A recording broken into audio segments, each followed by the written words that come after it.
Hello, ഇതൊരു weekend evening ആണ്. അപ്പം ഞങ്ങൾ കരാമ വരെ പോകാമെന്ന് വിചാരിച്ചു. അപ്പോൾ അവിടുന്ന് ഡിന്നർ കഴിക്കാമെന്നാണ് പ്ലാന്. അങ്ങനെ നമ്മൾ കരാമയിലെത്തി. കരാമ ഒരു ഫുഡിൻ്റെ സ്പോട്ടാണ് കേട്ടോ. അപ്പോൾ ഇവിടെ ഏത് റെസ്റ്റോറൻറ്റിൽ പോകണം എന്നുള്ള ഒരു കൺഫ്യൂഷനായിരുന്നു. ഏതെങ്കിലും രാജസ്ഥാനി റെസ്റ്റോറൻറ്റ് എന്ന് ഓർത്തു. ഫൈനലി നമ്മൾ കാഠിയവാടി താലി എന്ന റെസ്റ്റോറൻറ്റിലെത്തി. കുടിക്കാനായിട്ട് ഈ ഒരു തൈരുണ്ടായിരുന്നു. പിന്നെ ഇതൊരു പുളിയുള്ള വെള്ളമാണ് കേട്ടോ.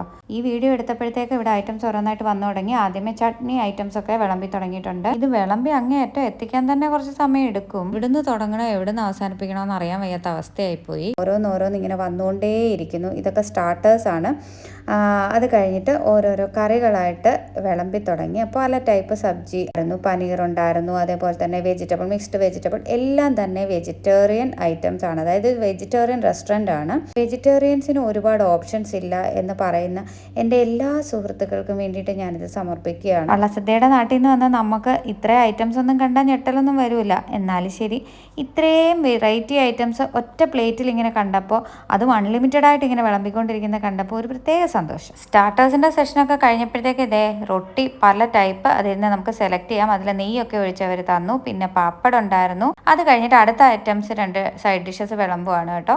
ഈ ലാസ്റ്റിലത്തേത് സ്വീറ്റ് ആണ്. അതിൽ ജിലേബിയും പിന്നെ വേറെ നട്ട്സൊക്കെ കൂടെ ചേർത്തൊരു സ്വീറ്റും. പക്ഷേ അതുകൊണ്ടും കഴിഞ്ഞില്ല. ഒരു ചെറിയ സവാളയുടെ പീസും കൊണ്ടുവച്ചു. ഇനി നമുക്ക് ഓട്ട പ്രദർശനത്തിൽ നമ്മുടെ ഈ ഡിഷസ് മൊത്തത്തിലൊന്ന് കണ്ടാലോ.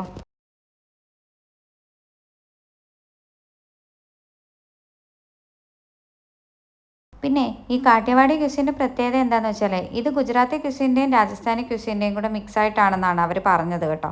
അങ്ങനെ ഓരോ ഐറ്റംസ് ആയിട്ട് ചെറുതായിട്ടൊന്ന് ട്രൈ ചെയ്ത് തുടങ്ങി. പിന്നെ റൊട്ടി കഴിച്ച് കഴിഞ്ഞപ്പോഴത്തേക്ക് റൈസിൽ പല വെറൈറ്റീസ് നമുക്ക് അതിൽ സെലക്ട് ചെയ്യാം. അങ്ങനെ ഞാൻ കിച്ചടി സെലക്ട് ചെയ്തു. പിന്നെ ജീര റൈസും. നമുക്ക് വേണേൽ വേറെ റൈസിൻ്റെയും റൊട്ടിയുടെയും ഒക്കെ ഓപ്ഷൻസ് ഉണ്ട് കേട്ടോ, നമുക്ക് സെലക്ട് ചെയ്യാൻ വേണമെങ്കിൽ.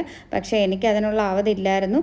ഒരു അടിപൊളി എക്സ്പീരിയൻസ് ആയിരുന്നു. ശരിക്കും പറഞ്ഞാൽ കഴിച്ച് തീർക്കാൻ പാടുപെട്ടു. എന്നാൽ ഞങ്ങൾ വീട്ടിൽ പോവാണേ. അപ്പോൾ അടുത്ത വീഡിയോയിൽ വീണ്ടും കാണാം. എല്ലാവരും ലൈക്ക് ചെയ്യുക, ഷെയർ ചെയ്യുക, സബ്സ്ക്രൈബ് ചെയ്യുക. Thank you for watching.